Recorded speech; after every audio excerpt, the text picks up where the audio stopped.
of World Unity Week and the 99 Days of Peace through Unity. Day 3 already. And I have the great honor and privilege to sit down with a very good friend and somebody of Unity Earth, somebody who we look up to and respect enormously. His Excellency Sheikh Abdul Aziz Al Nuami of the United Arab Emirates of Ajman. Dear brother, welcome to World Unity Week. Thank you, Ben, and you are also most welcome. I'm so honored to be here this afternoon at our time. I don't know your time, might be in the evening, so we hope this talks will be very fruitful and will be useful for all of us. We're very excited to sit down with you as a global leader in the environment and also in the intersection between faith, spirituality, and environmental crisis. You are such an important voice in that space. And today is devoted to water as part of eco-governance and the 7 foundations of life, Sheikh Abdul Aziz. And of course, water is something about which you are and your family is very, very passionate and has a lot of interesting and projects. And so as we begin today, let me just give a brief introduction to you for those who may not be familiar with you as yet. Sheikh Abdul Aziz Al Nuamini is a member of the royal family of Ajman in the United Arab Emirates. He is environmental advisor to the government of Ajman, executive president of Al Ihsan Charity Association, and a member of the trustee council of Ajman University, affectionately known as the Green Sheikh, whose name is linked to environment and sustainability. Once again, Sheikh Abdul Aziz, it is a great honor to have you with us in World Unity Week. And we are yes, and we are actually this week, Sheikh Abdul Aziz, we are beginning this journey of 99 days of peace through unity. Peace through unity as another way, rather than what we have tried so many times of peace through superior domination and strength. So peace through unity is an important initiative over these periods of time.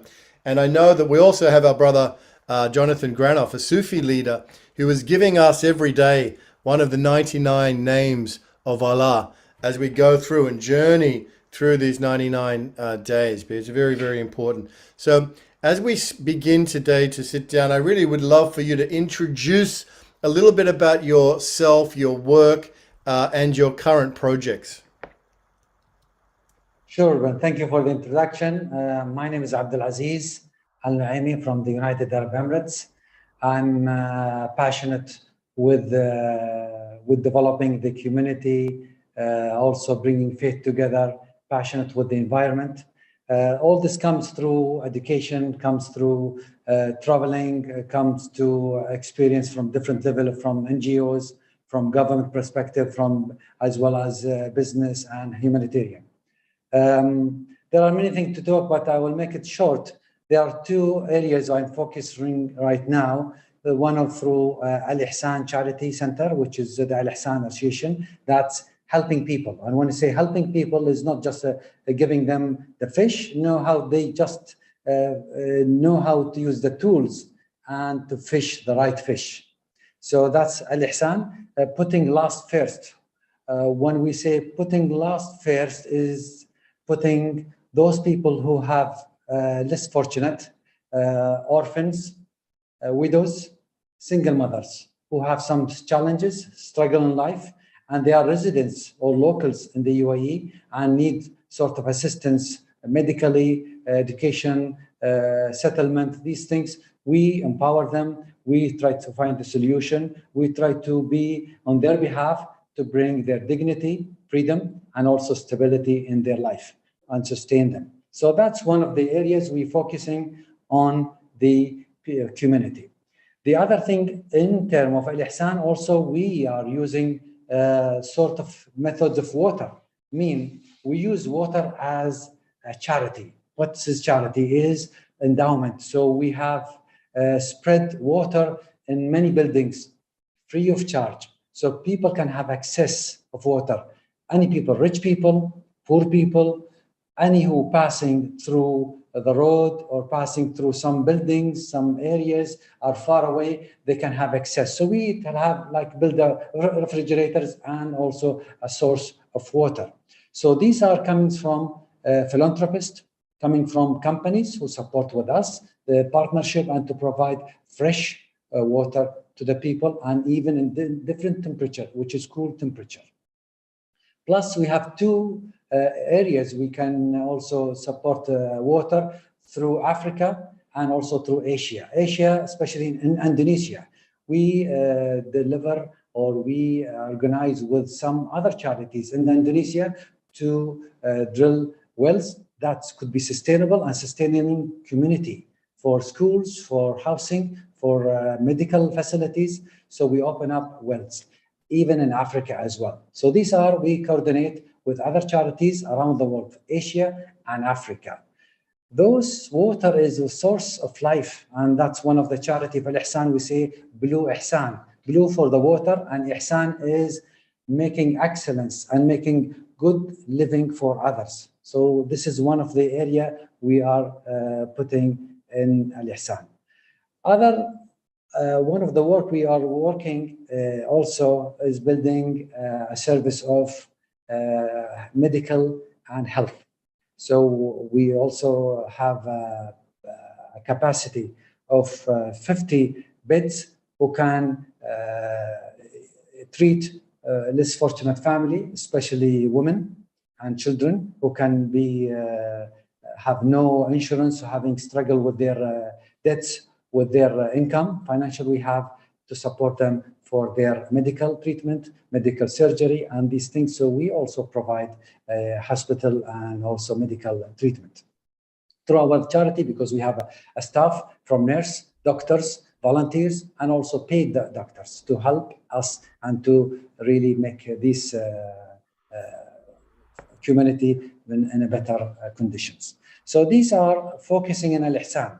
Other is the other work I am also doing, and some projects with GSA, Green Sheikh Academy. It's not just working for me, it's working also for the community to transform young generation to be good leaders in their community and their environment, and also to be a responsible leaders, how they can serve through volunteers and through a different capacity we provide as a platform to serve the country. So these are things that I am closely focusing on Al-Ihsan and the transformation of the training, exceptional building new leaders who can lead and can serve the communities. Thank you so much for that, Sheikh Abdul Aziz. And I have had the pleasure and privilege of visiting your project in Ajman, the hospitals and the charity Al-Ihsan, and seeing firsthand the incredible impact that you have. You're very humble about it, but these are large-scale humanitarian projects that really are serving the most needy in Ajman and in your part of the United Arab Emirates, where there are many migrant workers. And there are many people who would normally perhaps slip through the cracks that are existing. And your work with Al-Ihsan is providing a safety net, as you say, for single mothers, for migrant workers, and for the most vulnerable. So people should know what an incredible organization and operation that is, serving the most needy people in your community. I wanted to, and it's brilliantly run. In fact, the doctors there, and I want to make this point.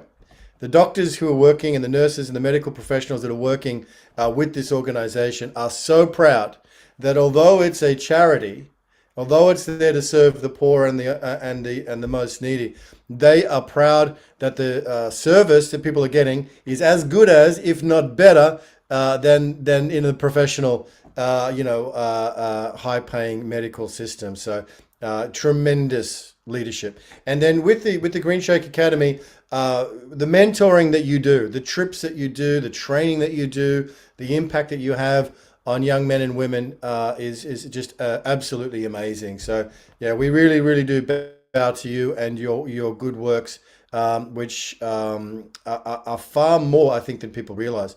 But let's talk about water, Sheikh Abdul Aziz, for a moment, because today is dedicated, our whole day is dedicated to water. We have indigenous elders following this conversation that are going to be talking about restoring the right relationship with water.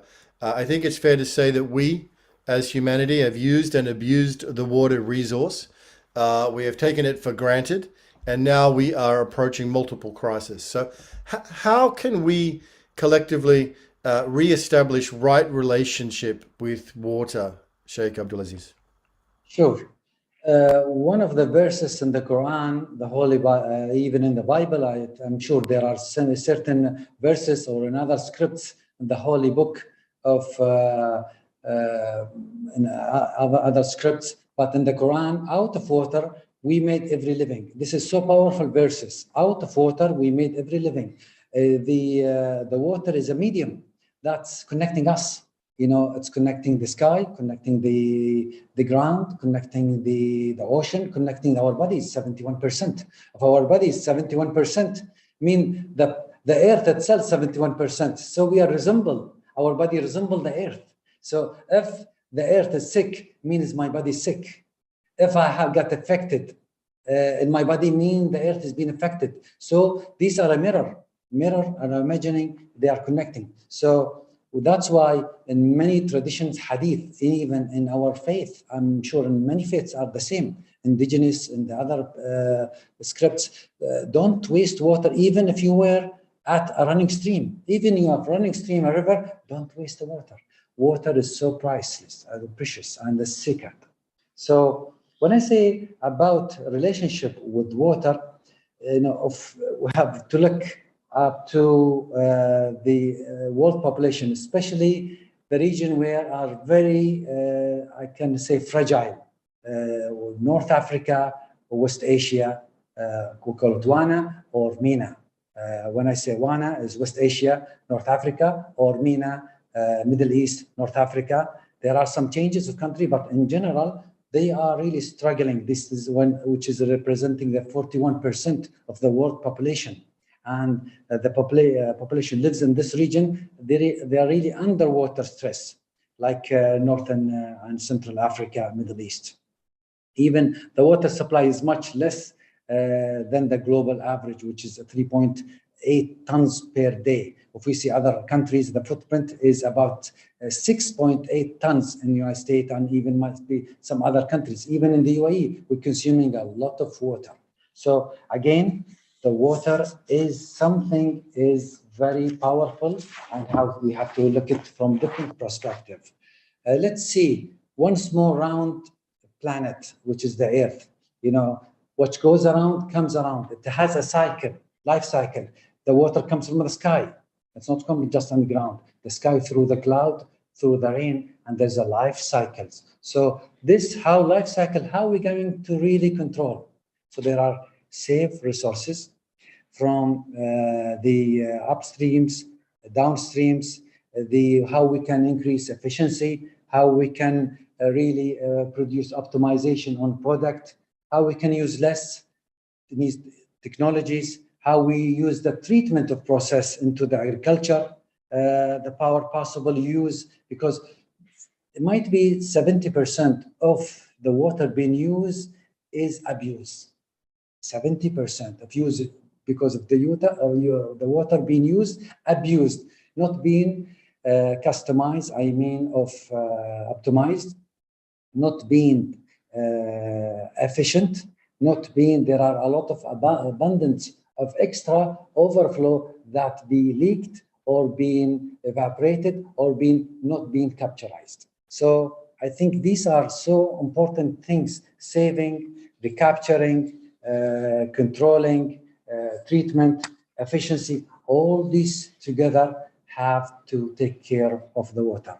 And the water, restoration of water, the world restoration, the meaning of world restoration, we talk about innovation, how we can bring those companies, innovation company, bring the best solution, the creative solution that to help more sustainable water. Because the water itself, how we can save, we need technology. How we can optimize, we need technology. So those projects to reduce the strain on freshwater resources, especially agricultural, and changing the way of the mindset. Because also the consumption is about behavior change. People are consume water. I think it's for granted. They take a shower for half an hour, 1 hour, depends. So how I can use my water? Is it half a liters? I use 1 liter, 2 liters a shower, or half a liter if I want to do washing. So there are certain amount of water I can use and consume, but this need a behavior change and discipline. Again, it's a culture. So these projects, if we increase the resilience of our freshwater service or systems to deliver the benefits of people and nature. Most of the water is either go to the people resources, to be used, or to the nature to be abused. Then again, using less water in agriculture with some technology, with artificial intelligence. There are many ways and many possibility can be done that to support the environment, culture, and even recreational use, like, for example, resorts, golf courses. Their usage of a lot of water, swimming pools, how we can save water with these projects. Improving wetland, for example, and riverbank habitat to deliver more water to sustain biodiversity, fish, wildlife, and populations. Those all together, the natural habitat, and even can reduce the erosion. The water erosion also has a problem, and we need to recharge more water to make that balance. We have a lot of struggle, we have a lot of challenges, but we need science, technology, collaboration, and also understanding. It's all about people, not technology. When people can talk to each other, this technology is easy, but people talking to each other is not so easy. It's very complicated. There are faith, there are politics, there are power, there are many things. Technology is easy, it's machine, but people, very complicated, unfortunately. Bring two people, two brothers, two sisters to talk, even they disagree all the day. So again, it's all about people. When we fix the people, we can fix the planet. It's so easy. Very good, very good. Well, World Unity Week, there is a lot of different groups here, Sheikh Abdul Aziz. Many different cultures, many different communities, many different passion areas, many different ideas, and this work of harmonizing and learning how to talk to each other. In fact, the key is learning how to listen to each other and really understanding the other.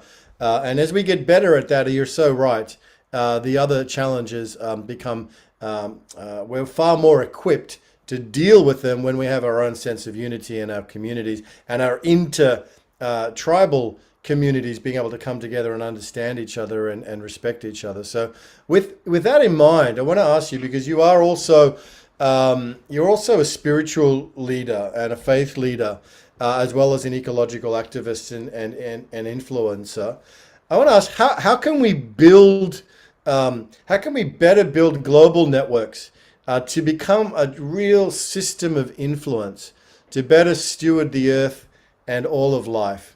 How can we do better than what we're doing? What are the challenges that we're facing? How can we overcome them? And how can we build a true global grassroots community that can become a true system of influence on the planet? I'll tell you a secret, Ben. Don't tell anyone. Okay. Children. They are the secrets. Right. They are the hope. They are the future. So we need to transform the technology that with education, through their capacity, to their intelligence, to their digital world. So we need that social media and transformational education to those children and youth. They are taking part. If you sit with old people, they won't tell about future. They will tell you about the past. But the young generation, they die for future. So the key is the youth, children. That's why when I put Maryam, my daughter, she will take over. She will become in position. Your children, our children, they are the hope. They are the future. So give them the chance. Listen to them. They have brilliant ideas. They are so intelligent, but sometimes we don't give them the time. So I think one of them, the children, the youth, transformation of education, and also political soft power. Political soft power. We don't need force. We need soft power, dialogue, listening, networking, lobbying in a good way. And that's what we're doing here. World Week Unity or World Unity Week. This is a global influence. Very simple. We have beautiful and mindset of indigenous people, of high intelligent people, from faith perspective, from technology, from human being. In this platform, we have so powerful people. They have so strong spirit, even when they raise their hand to God, to the Creator, and ask for power, ask for help, ask for good for this planet. It will happen if we all together in one hand, in one heart, in one mind. We can move mountains. Believe me, we can move. Amen. So this is the capacity. You have it, Ben. I have it. All the ladies here and gentlemen and people are behind us. They have faith. Why are we doing this? Because we have pure intention to make this better living, not for us, for generations. I want to think about 150 years, 200 years, about generations to come. I won't live to Mars. I want to go to somewhere else. I want to live here on the earth, but to keep the earth as the best. I won't leave to somewhere else to live. No, God created us on earth, and we will die on earth. We will resurrected on earth. Nothing else. Wow, wonderful, wonderful. So we're with you, brother. We're with you. We feel the spirit of your call and your faith, and it's such a gift for our whole community. Let me ask you about water and faith, Sheikh Abdul Aziz. Is there a correlation between the faith that you have and this foundation of life, which is water? Water is a medium of purification. All faith need purification. Before purified first the soul, not the body. Purify the soul through water. The Christians, the Jews, the Hindu, the all religion, indigenous, all the Muslims, before prayers, they have to be purified through water. Baptism, wudu, making so the water is so powerful. The water is a medium of a memory. If we talk to the water in good way, if I have a water, for example, and I make reciting of the Quran, say Bismillah ar-Rahman ar-Rahim, all contain the memory of what I said. The good ones come to me, going to be active. So it has a power of memory. So all the faith, whatever in this earth, has linked with water. Water mean clean, purified, mean power, and also can destroy you and can power you. So the faith is the element of making you clean, pure, and cleanse.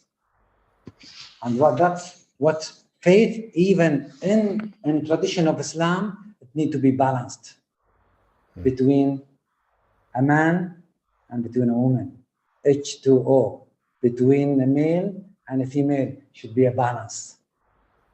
With two, because H2 is two human beings, the male and female.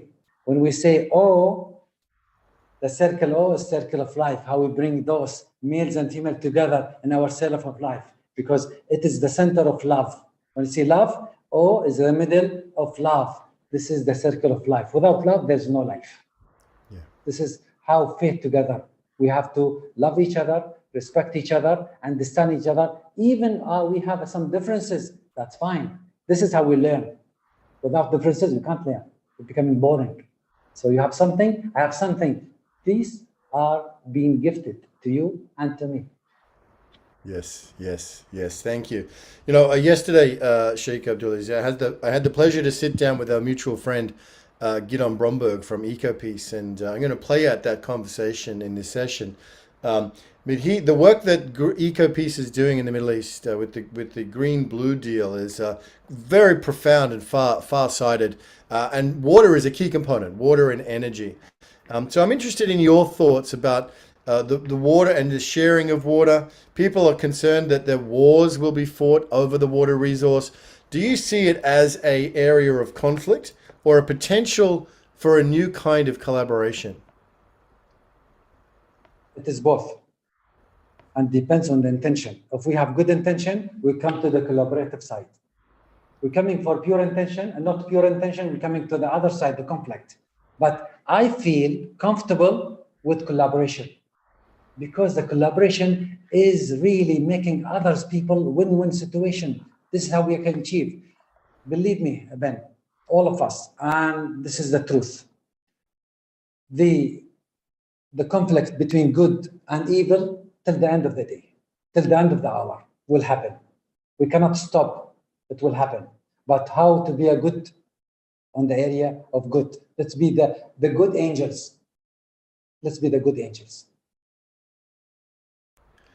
That's right. That's right. The indigenous have the story of the wolf. The bad wolf and the good wolf, and which one are we feeding? That's such a powerful and perennial story. True. And the wolf has a so beautiful convey when they go in a journey. They put the first three the first 3 to 5 wolves in the front, old people and sick people. I mean, old wolves and sick wolves in the front. Yes. In the middle, the strongest one can protect the front, can protect the back, and the leader will be the last to see the whole, the group of wolves together and connected. Yes, very, very good. Well, I wonder if we have Anna Marie Verhoeven here from the Hague Center. Anna Marie, like Arena, was with us on our journey to Jordan in February 2020, where we got to meet you and Miriam, which was such a blessing. I wonder, as we finish with the Green Sheikh, because he has a busy day ahead of him, we're going to play out the interview with Gidon Bromberg now. So please stay with us if you can. It's an incredible conversation what EcoPeace are up to. But Anna Marie, did you have a question or a comment for our respected brother here, the Green Sheikh? Let me unmute you. Oh, 1 second. Anna Marie, try now. Try and unmute now, Anna Marie. You're a co-host. Yes, okay. Well, thank you, and so lovely to be here and really inspired to listen to you. And I really remember us being together especially this moment at the Dead Sea with your daughter Miriam, also dancing and playing and really listening to the music in this profound setting that we were at that time. So that really fills my heart. And I'm wondering, I totally can align with what you're saying about the importance of listening to the youth, the children, and to see how we can have this intergenerational or co-generational collaboration. And I really would love to see how we could take a next step, because as Ben was sharing, we're seeing this World Unity Week as an arc to Peace Week in September. And I'm wondering whether there is anything that is already happening in your context in the Green Sheikh Academy that we could really tap into and work together with to further improve the practice of listening to the youngsters and giving them the power to come up with their suggestions, how we can serve their further development. Yes, I believe that, Mary. I really look forward to see what sort of collaboration, because the young generation, they're not interested to listen, they were interested to see. Don't tell me, show me. So I think even our programs like this, for example, to associate the children with us so they can have a platform, a window they can share, a window they can dance, a window they can draw, a window they can create. So we are all adults here. I haven't seen any children. So might be in another stage, we bring them on board to be with us, so they have sort of window and they can express their feelings. They express what they imagine how the future will look like. I agree totally, and I have no problem with that. So Ben and I will think about sort of collaboration we will do. Might be this year, next year, we don't know, but I would love to. I'm open to that. Wonderful, wonderful suggestion, Anna Marie. And Peace Week, Sheikh Abdul Aziz, is in September, 3 months away. We have an opportunity maybe to take another step with the Green Sheikh Academy and bringing some children from Holland, from Australia, from America, from the Middle East to come together and have this dialogue would be tremendous. So let's follow up about that. I want to be mindful of your time. Thank you for being with us. Do stay and listen to Gidon Bromberg if you can. But otherwise, are there any final messages or anything you would like to say in parting, brother? I would like to initiate a youth call it Climate Angels, Youth Climate Angels. We can collaborate because the coming COP28 will be in the UAE next year. So I would love to bring the best of the best from the youth around the world and be online or to be present in the UAE to participate and to hear their voices about climate. So we call them angels, climate angels. What do you think? Think about it. Yes, yes, yes. We love it. The COP28 is going to be in the UAE in 2023. What month is that? Do you know? It will be November. November next year. So we have time Yes. to work on this. We love that vision. Let's collaborate around this. Let's do what we can to bring that together. Beautiful. And Excellent. I would love thank to. you so much for being with us. Thank you so much for bringing your light to us, and you. blessings on all your Thank work you. and the family, brother. Thank you. Wish you all the best. Take care. God bless. God bless. Friends, stay with us because yesterday I sat down with Gidon Bromberg and had recorded a tremendous interview about what they're doing with the Blue Green Deal. These are 27 years that EcoPeace has been working in perhaps the most challenging context, well, certainly one of them in the world. And so I'm really excited to share it. We won't be able to show the entire interview, but we'll show the first 25 minutes and the rest of it I will publish online. But here over to Gidon. Enjoy this. Well, welcome. This is definitely a great honor to be sitting down with the founding director, really, of EcoPeace and the Israeli director of EcoPeace, someone who's known well to the Unity Earth community, the one and only Mr. Gidon Bromberg. Gidon, welcome back to World Unity Week. It's wonderful to be back, Ben.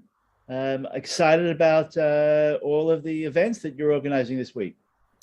Yeah, there's lots of different stuff going on. And of course, we have different themes across the week. And today's theme is all about water, which is wholly appropriate. And for those who may not know, we first got connected to EcoPeace. Unity Earth was connected to EcoPeace back before 2020, I think, through Rabbi David Rosen, who connected us in preparation for what became the Holy Land Living Water Journey in February 2020, where we were fortunate enough to bring almost 100 spiritual leaders and indigenous leaders and change makers across Palestine, Jordan, and Israel. And we were hosted by the amazing EcoPeace, which has got organizations in all three of those spaces. And of course, the Israeli director is Gidon, the Palestinian director is Nada, and the Jordanian director is Yana. And together with the teams, were able to host us across that 7 or 8 day journey, which really changed a lot of lives, Gidon, and learning about your work and the incredible, delicate, sophisticated, brilliant ecological peace building that you've been, I think, 27 years now, if I'm counting correctly. It's very inspirational, but delighted to have you back here. You did a beautiful presentation the first year in 2020 in June, and a great presentation last year. And we're all excited to hear what is going on, what's new. We see articles, we see Thomas Friedman writing about you guys are going from strength to strength. Whole EcoPeace has gone stratospheric, which is wonderful. But we're looking forward to hearing it straight from the horse's mouth. Gidon, what's new this year? And let us know any ways that we can support or help. So thank you, Ben. I want to also highlight that the inspirational week we spent together around the Jordan River was a two-way street. I mean, we were so empowered by the 100 or so different faith-based and spiritual leaders that introduced also a new perspective for us as well. So it really was mutual, and it remains very, very deep in our mindset, having influenced the way that we work and the way that we see things moving in the future. So we're grateful for the cooperation that we've had, and as you've just said, we look forward to more cooperation with the Unity Earth community and its additional communities to help us make a difference. So what's happened in the last year is quite amazing. The progress that EcoPeace has been able to achieve has been described as groundbreaking. And first and foremost, it's the publishing of the Green Blue Deal, that EcoPeace released back in 2020. And now in November of last year, the signing of a declaration of intent between the governments of Israel and the governments of Jordan to be financed by the UAE, whereby the two governments are actually implementing EcoPeace's vision of creating healthy interdependencies. So those of you that have been to Jordan certainly note that it has vast desert areas, and EcoPeace identified the vast desert areas of Jordan as holding the potential to produce large-scale renewable energy, mostly solar, at prices that are extremely attractive, about half the price that can be produced in Israel and Palestine, and at scale, because of the vastness of the desert areas, that are unmatched compared to the Israeli and Palestinian sides. On the other hand, the Mediterranean coast of Israel and Gaza is about 100 kilometers from the major population centers of the region, with Jordan's capital being the further east, or its second major city, Irbid, being furthest east, and the Mediterranean is roughly 100 kilometers from those major capitals. While Jordan's alternative to desalinate seawater is 3 times the distance to Amman and 4 times the distance to its second major city, and therefore the Mediterranean holds the comparative advantage to build desalination plants and supply the needed water to meet the climate crisis for Israel, Palestine, and Jordan. And the declaration of intent that was signed was this creation of healthy interdependencies, where, for the very first time, Jordan would have something to sell of great value to Israel, and Israel has something of great value that it wants to buy, being the renewable energy from Jordan. Now, that agreement has been described by both the governments of Israel and Jordan as the most important agreement signed since the signing of the peace treaty between the two countries back in 1994. So the importance of this signing, we'll know in the decades to come, but it's for the very first time that we're creating healthy interdependencies, where we're able to meet the stress of the climate crisis on the one hand by producing more renewables, reducing our greenhouse gases, and increasing the manufacture of water in our region in order to meet the declining natural rainfall and the implications of that being less and less natural water being available. No less importantly, this is about climate security. We well understand that the climate crisis destabilizes economies, destabilizes the political situation in our region, which is already such a volatile situation. And by creating these healthy interdependencies through cooperation, well, not only do we improve water, the availability of water on all sides, and reduce greenhouse gases, but we also create trust between our various communities. And we, as we've experienced over these close to 3 decades of EcoPeace, when we create trust over our shared environment, it spills over to trust on other issues as well.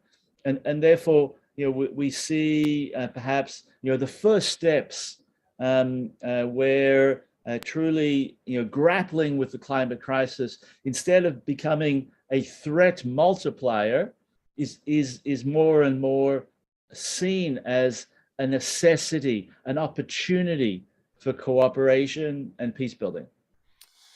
It's just extraordinary, Gidon. It's so inspiring. The the green blue deal. So you envisioned it, and I've heard you talk about it as sort of akin to the post-World War II in Europe, where the great powers came together over steel and coal. So this incredible vision. It's one thing to have an idea, but to actually, be in the process of manifesting that, particularly in the environment you're in. So tell us, it's been signed by both the Jordanian government and the Israeli government. Take us through that process. What were the challenges, and how did that come about to actually get those signatures? So it's been a long journey, and of course, at Equipeace, we've wanted to include the Palestinians from the outset in this arrangement as well. We well understand in our part of the world that there's no generosity, unfortunately, that the level of violence and animosity is so high that people, the sides, act according to self-interests, and therefore, we had to identify very clear self-interest for each side as to why they would want to take the risk of being dependent on the other, because that's what it really means. It means that Israel will become increasingly dependent on her neighbor Jordan for her electricity, and Jordan will increasingly become dependent on Israel for her water supply. And to change that mindset of being willing to be dependent on the other required lots of evidence showing the necessity and the self-interest, and we're able to achieve that based on hard science. We're able to achieve that by showing that Israel can't meet its Paris climate commitments unless it buys renewables from a neighboring country, Jordan, Egypt, or further afield, because there simply isn't the land mass available to produce sufficient quantities of renewable energy within Israel itself. And on the other hand, we're able to show to Jordanian decision makers that being dependent only on desalination from Jordan itself in the Gulf of Aqaba would make their water supply so expensive that it brings into question whether the Jordanian public can afford to buy water at sufficient quantities to keep the Jordanian economy flourishing. So first and foremost, we speak to self-interest because that's the only language that in the midst of deep conflict people are willing to listen to. But by design, our self-interest lead to mutual gain, and that was something that was thought out very deeply right from the beginning. We're now in a situation where we're also heavily trying to move forward on an Israeli-Palestinian water energy exchange, and we hope that in the coming months we're going to see some real breakthroughs and perhaps even a signing of the government of Israel and the Palestinian Authority. And here we're very much focused on Gaza and meeting the water and sanitation crisis needs of over 2 million Palestinians in Gaza. As some of the audience well know, that Gaza has faced tremendous humanitarian struggle, completely due to the conflict, where sewage wasn't being treated, where there isn't sufficient natural water to meet the basic drinking needs, the basic domestic needs of the Palestinian population in Gaza. One of the solutions that is desperately needed in Gaza is to build a large desalination plant on the Gaza coast, but there isn't sufficient electricity, even once the desalination plant is built, to run the desalination facility. So with various partners, including in this case the European Investment Bank, we thought that the way that we can try and create the way that we can meet the energy needs of Gaza, but also to create healthy interdependencies, is to try to get the government of Israel, particularly the military, to allow for the building of large-scale solar facilities in Area C of the West Bank. So, the Palestinian Authority is divided between, or Palestine is divided between the West Bank on the one on sort of the east, and Gaza on the Mediterranean coast.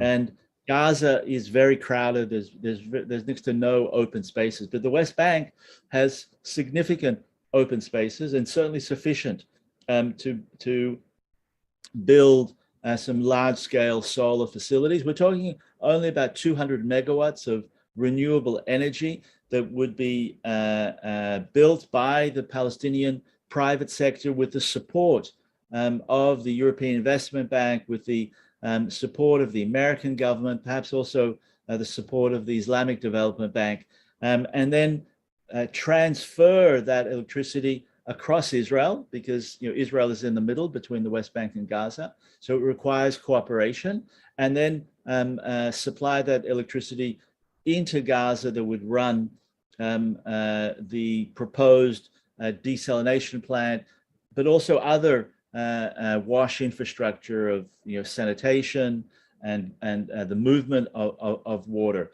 And the good news is that in principle we're hearing from all sides of a willingness to discuss this deeply. And again, it's not out of being generous. It's out of a sense that the climate crisis requires water security needs to be met, that the deteriorating water situation in Gaza and in the West Bank threatens stability in the region. It threatens national security interests of both the Palestinian and the Israeli side. And what we're placing on the table will help strengthen water security issues. So we're very keen to move forward, having seen the breakthrough on the Israeli Jordanian side, to now move forward on the Palestinian Israeli side, and create the same sort of measure of healthy independency, trust building that is so desperately needed between Israelis and Palestinians. Oh, Gidon, it is so tremendously inspiring to hear about those plans that are in place for building, continuing to build the trust between the Israeli side and the Palestinian side. We know that the three spaces are really what make up eco-peace.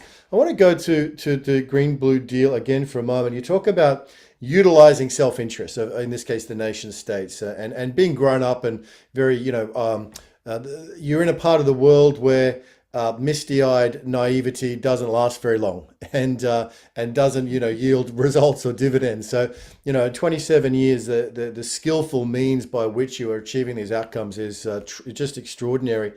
But I just want to understand, the nation states in this case, Jordan and Israel, have signed up to this Green-Blue deal. What's the role of private enterprise, and how do you leverage? I imagine that the governments haven't committed to do the entire investment themselves, but they're opening the space for private enterprise to come in and to fulfill these grand projects, large-scale projects. Are you working directly to stimulate entrepreneurs or businesses to step forward, or are you leaving that up to the governments? No. So right from the outset, we understood that we'd be more powerful when coming to our governments if we had the private sector already committed or expressing their real interest to invest. And what our research showed was that there's the potential investment of over $7 billion from the private sector to invest in the renewables and the desalination. The beauty of the advance in technologies in these recent times is that because of the advance in technologies, both solar and desalination are profitable enterprises. Renewables in our part of the world are the cheapest way to produce electricity during the day, cheaper than coal, gas, or oil. And therefore, the private sector is rushing in, of course, to invest in these fields. Similarly, the cost of desalination has plummeted from about $2 a cubic meter about 2 decades ago to under 40 cents a cubic meter today. And therefore, manufactured water is now being produced at comparable prices to natural water, because natural water also requires electricity. You need to pump it, you need to move it. The proposal that we put on the table between Israel and Jordan is very much a proposal attractive to the private sector, and the private sector continues to be behind the scenes, eager, pushing our governments forward, and that's part of the secret to the success as to why this moved forward as quickly as it did. On the Israeli-Palestinian front, because of the extent of the conflict and the extent of the poverty on the Gaza side, not everything can be led by the private sector. The renewables can, but the desalination would need to be subsidized, and this is the role of the international community to make up the difference, so that sufficient water resources can be supplied to the Palestinian population in Gaza at reasonable prices. But there's no question that from the outset, we identified the private sector. We went and presented the Green Blue Deal in New York and in London and in LA, in Berlin, in the Gulf, and in the end, it really was the Emiratis that stepped in, even actually before the Abraham Accords, quite eager to invest here, again, not out of generosity, because they saw a tremendous profit potential for their investment, particularly in the renewables in Jordan. Okay, fantastic. So they've actually, from the UAE, have come forward with some resources to help facilitate the Green Blue Deal going forward. Can you tell us a little bit about that investment that they've made, Gideon? What's the role of the UAE? So it's a UAE government corporation called Masdar that is keen to invest. We're talking about building a 1.3 giga solar facility in Jordan. It's a game changer. That's a major power station with the potential to go as high as 5 giga of solar power. I want to highlight also another major success, if I may, before the time runs out, because our strategy of focusing on self-interest has also attracted major attention just this last week, with the report out of the Reuters news agency that the population in Gaza has gone back to swim in the beaches of the Mediterranean off Gaza. And that report brought tremendous satisfaction to everyone in Ecopeace, because for the very first time, or for the first time in a decade, there's some good news to share about the situation in Gaza. When was the last time that anyone heard good news coming out of Gaza? Well, we're pleased that we've helped to contribute. And the reason why Palestinians this summer, for the first time in about a decade, are able to swim in cleaner beaches again is much due to the cooperation, the environmental peace-building efforts that Ecopeace has led. One of our earlier programs was